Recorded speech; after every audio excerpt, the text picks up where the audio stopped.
प्रभु यीशु मसीह के मधुर और सामर्थी नाम में आप सबको को जय मसीह की। मैं रवि आज एक बार फिर आपके सामने उपस्थित हूँ और आज हम प्रभु के वचन से मनन करना चाहते हैं जंगली बीज के विषय में। हम इसको बहुत बार पढ़ चुके हैं और आइए अब इस वचन को शुरू करने से पहले हम अपने प्रभु पिता से प्रार्थना करें। अपने आंखों को बंद करें। धन्यवाद धन्यवाद धन्यवाद देते हैं खुदा उन सुंदर समय के लिए पिता जो आपने हमें देखने का मौका दिया। खुदा आपका धन्यवाद देते हैं सुनाश्री, जबकि आप आज अपने समय दिया खुदा की हम आपके वचन से मनन करें सुनाश्री। खुदावन हम आपसे विनती आपसे निवेदन करते हैं कि आज जो भी वचन पढ़ा जाए सुना से भगवान दीजिए कि 100 गुना पर लाने वाला हो सके सुना से। जो भी हमारे प्रिय दर्शक हैं खुदावन जो इस वचन को सुनते हैं और देखते हैं खुदा उनको बहुत ऐसी आशीष उनके परिवारों को बहुत ऐसी आशीष और कर दीजिए खुदावन। ये वचन जो आज बोया जाता है 100 गुना पर लाने वाला हो सके। इस वचन से पिता अपने जीवन को सुधार सके सुना से और आपके बताए हुए मार्ग को चल सके। ये छोटी सी विनती पिता से प्रार्थना करते हैं सुना से पवित्र आत्मा हमारी मदद करिए बोलने और विचारने में पिता से प्रेस कर हमारी सहायता मदद करिए सुना से, ताकि आज वचन पिता से जो लोग सुन रहे हैं उनके हृदय पे जाकर पिताम्सर 100 गुना का फल ला सके सुनाश्री। पिता छोटी सी विनती आपके पुत्र और हमारे उद्धार करता प्रभु यीशु मसीह के नाम से मांगते हैं, सुनो से ज्ञान कीजिए आमीन। परमेश्वर का धन्यवाद हो कि प्रभु ने हम सबों को संभाल कर रखा है और एक बार फिर आज ये अपने वचन से मनन करने का समय दिया है। हम परमेश्वर का धन्यवाद करते हैं। आइए हम वचन से निकालते हैं मत्ती सुसमाचार 13 अध्याय 24 पद में, जहाँ पे अद्भुत रीति से प्रभु का वचन हमें क्या सिखाना चाहता है। जंगली के बीच का दृष्टांत हमें प्रभु का वचन बता रहा है। आइए हम पढ़ देते हैं आपके लिए। मत्ती सुसमाचार 13 अध्याय 24 पद। यीशु ने उन्हें एक और दृष्टांत दिया, स्वर्ग का राज उस मनुष्य के समान है जिसने अपने खेत में अच्छा बीज बोया, पर जब लोग सो रहे थे तो उसका शत्रु आकर गेहूं के बीज में जंगली बीज बोकर चला गया। जब अंकुर निकले और बालें लगी तो जंगली दाने के पौधे भी दिखाई दिए। इस पर गिरहस्थ के दासों ने आकर उसे कहा, हे स्वामी, क्या तूने अपने खेत में अच्छा बीज न बोया? फिर जंगली दाने के पौधे उसमें कहां से आए? उसने उनसे कहा, यह किसी शत्रु का काम है। दासों ने उससे कहा, क्या तेरी इच्छा है कि हम जाकर उनको बटोर लें? उसने कहा, नहीं, ऐसा न हो कि जंगली दाने के पौधे बटोरते हुए तुम उनके साथ गेहूं भी उखाड़ लो। कटनी तक दोनों को एक साथ बढ़ने दो और कटनी के समय मैं काटने वाले से कहूंगा कि पहले जंगली दाने के पौधे बटोर कर जलाने के लिए उनके गट्ठे बांध लो और गेहूं को मेरे खत्ते में इकट्ठा करो। हालेलुया, प्रभु का धन्यवाद हो। और इसका दृष्टांत भी हम इसका व्याख्या भी हम देखते हैं। 36 वचन में लिखा हुआ है, तब वह भीड़ को छोड़कर घर में आया और उसके चेलों ने उसके पास आकर कहा, खेत के जंगली दाने का दृष्टांत हमें समझा। उसने उसको उत्तर दिया, अच्छे बीज का बोने वाला मनुष्य का पुत्र है। खेत संसार है, अच्छा बीज राज की संतान है और जंगली बीज दुष्ट की संतान है। जिस शत्रु ने उनको बोया वो शैतान है। कटनी जगत का अंत है और काटने वाले स्वर्गदूत हैं। अतः जैसे जंगली दाने बटोरे जाते और जलाए जाते हैं, वैसे ही जगत के अंत में होगा। मनुष्य का पुत्र अपने स्वर्गदूतों को भेजेगा और वे उसके राज में से सब ठोकर के कारणों को और कुकर्म करने वाले को इकट्ठा करेंगे और उन्हें आग के कुंड में डालेंगे, जहां रोना और दांत पिसना होगा।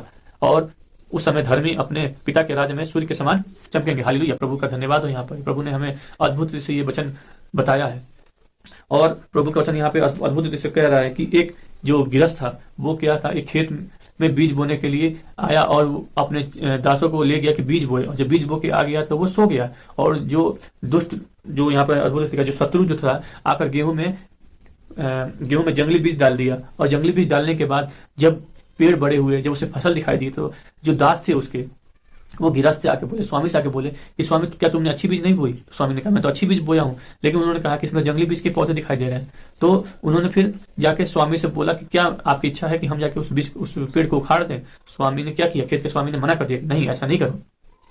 जब फसल पक जाएगी तब मैं जो काटने वाले उनसे बोलूंगा कि जो जंगली फसल है उसको एक गट्ठर में इकट्ठा करे और उसको आग के हवाले में करूंगा, और अच्छी फसल को क्या करूंगा, मैं अपने खत्ते में इकट्ठा करूंगा। हालेलुया, प्रभु का वचन ये अद्भुत से बता रहा है। और आगे इसकी व्याख्या हम देखते हैं। जब उनके चेलों ने प्रभु यीशु से पूछा, अच्छे बीज क्या है? अच्छे बीज बोने वाला क्या है? अच्छा बीज जो बोने वाला है वो क्या है? मनुष्य का पुत्र है, यानी यीशु मसीह है। खेत क्या है? खेत जो है वो संसार है मेरे प्रियो। और अच्छा बीज क्या है? राज की संतान, यानी प्रभु यीशु मसीह के संतान है जो अच्छे कर्म करते हैं। और आगे देखते हैं जंगली बीज का क्या है? जंगली बीज दुष्ट की संतान है मेरे प्रियो, जो नाना प्रकार की लीला के नाम पड़े रहते हैं मेरे प्रियो। आगे वचन कर रहा है, जिस शत्रु ने उनको बोया वह शैतान है मेरे प्रियो। हालेलुया, जो उस बीज को बोया है वो शैतान है, जो मनों में आकर बोता है। कटनी क्या है? कटनी जगत का अंत है मेरे प्रियो। कटनी जो है जगत का अंत है। प्रकाशित वाक्य 14 में लिखा हुआ, कटनी किस प्रकार से होगी मेरे प्रियो, पढ़ सकते हैं रेफरेंस के लिए।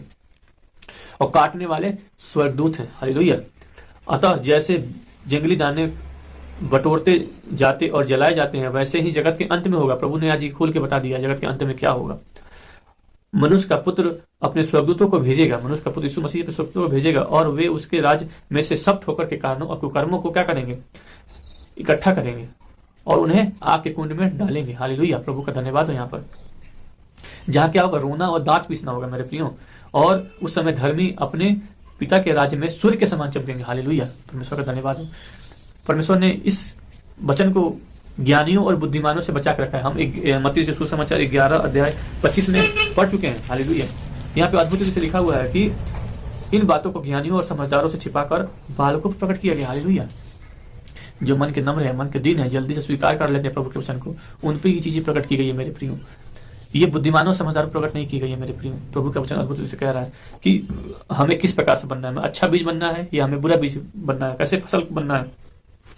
नहीं, अगर हम अच्छे बीज नहीं बनेंगे, जंगली बीज बनेंगे, तो हम मेरे प्रियो हम दुष्ट के संतान ठहरेंगे। अगर अच्छे बीज बनेंगे तो हम परमेश्वर के संतान बनेंगे। अगर जंगली बीज बनेंगे तो क्या करेंगे। यहाँ प्रभु का वचन कह रहा है कि मनुष्य का पुत्र स्वर्गदूतों को भेजेगा, और स्वर्गदूतों को भेजने का क्या करेगा, मनुष्य का पुत्र स्वर्गदूतों को भेजेगा और उसके राज्य में से सब ठोकर के कारणों को कर्मों को इकट्ठा करके आग के हवाले कर देंगे। और आग के हवाले करेंगे मेरे प्रियो तो क्या होगा, वहां पे क्या होगा, 42 से बताया वचन में पढ़ते हैं, रोना और दांत पीसना होगा मेरे प्रियो, वहां पे और कुछ नहीं होगा। और जो अच्छे बीज हैं वो क्या करेंगे, वो लिख रहे हैं 43 में, धर्मी अपने पिता के राज्य में सूर्य के समान चमकेंगे। हालेलुया, मेरे प्रियो हमें आज ये प्रण लेना है मेरे प्रियो, हमें आज इसी समय मेरे प्रियो हमें परमेश्वर के वचन पे चलना है, परमेश्वर के वचन पे हमें मनन करना है मेरे प्रियो। परमेश्वर का वचन अद्भुत रूप से बताना चाहता है हमें कि हमें संसार में किस प्रकार से रहना। संसार खेत है मेरे प्रियो। प्रभु की वचन आज इस बोझ से बताना चाहता है मेरे प्रियो कि हम इस वचन को जब पढ़ रहे हैं, सुन रहे हैं मेरे प्रियो, तो इस पे हम चले मेरे प्रियो। हम वो जंगली बीज ना बन सके मेरे प्रियो, हम पर ये अच्छी बीज बन सके मेरे प्रियो, जो परमेश्वर के राज्य को आगे बढ़ा सके या परमेश्वर के वचन पर चल सके मेरे प्रियो। ये 100 गुना फल लाए मेरे प्रियो।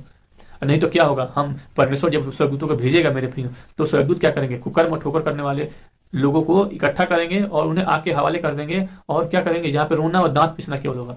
और उसी समय क्या होगा, जो परमेश्वर के पुत्र हैं यानी जो अच्छे बीज हैं वो क्या होंगे, सूर्य के समान चमकेंगे परमेश्वर के राज्य में। हालेलुया। तो आज ये वचन हमें बताना चाहता है मेरे प्रियो कि हम भी आज से प्रण ले कि हमें परमेश्वर का पुत्र बनना है, हमें उस अंत के समय में सूर्य के समान चमकने वाला बनना है मेरे प्रियो। क्योंकि कोई व्यक्ति नहीं चाहता कि हम शरीर की अभिलाषाओं को छोड़ें, लेकिन परमेश्वर ही चाहता है अगर हम शारीरिक अभिलाषाओं से चलेंगे तो मेरे प्रियो हम परमेश्वर के कभी किसी भी कार्य को पूरा नहीं कर पाएंगे मेरे प्रियो। हमें परमेश्वर की इच्छाओं पर चलना है मेरे प्रियो, अपनी सांसारिक इच्छाओं से और मोह माया से दूर होएं। हमें परमेश्वर के वचन को स्मरण करें, मनन करें, पढ़ें, जब भी हमें समय मिले मेरे प्रियो प्रभु का वचन पढ़ें, क्योंकि प्रभु वचन के वचन जीवन की पुस्तक इससे बोला गया है। अगर हमें वाकई में जीवन चाहिए तो हमें परमेश्वर के वचन को पढ़ना है मेरे प्रियो, उसे सुनना है, उसे समझना है, उससे परमेश्वर हमसे बातें करेगा मेरे प्रियो। परमेश्वर हमें अद्भुत ज्ञान देगा मेरे। इस वचन को पढ़ें और उस पर मनन करें मेरे प्रियो। इस वचन के पढ़े सुनाने पर परमेश्वर बहुत ऐसे आशीष बरकत दे मेरे प्रियो। और आप सबों को जय मसीह की।